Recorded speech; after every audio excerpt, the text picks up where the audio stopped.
Hi everyone. మీలో చపాతీ చేయడం ఎంతమందికి వచ్చు? రౌండ్గా. సో చపాతీ అంటే రౌండ్గా చెయ్యాలి.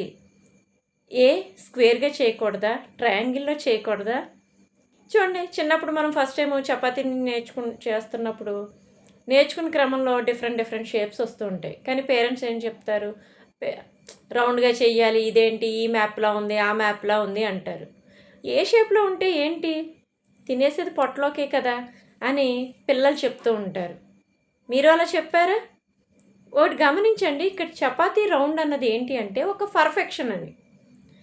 అలాగే మన పిల్లలు ప్రతి విషయంలో కూడా ఒక పర్ఫెక్ట్గా ఉండాలి అని చెప్పి పేరెంట్స్ వాళ్ళని ప్రతి విషయం వాళ్ళకి చెప్తూ ఉంటారు. కానీ నేర్చుకునే క్రమంలో ప్రతి ఒక్కళ్ళు కూడా ఇంపర్ఫెక్ట్గానే ఉంటారు.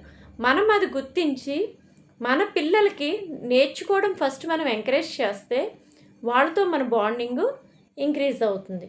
సో మీ పిల్లలకి చక్కటి మైండ్ సెట్ అలవాటు అవడం కోసం మీ Sasirekha mindset coach for teenagers. Follow my page and subscribe my channel.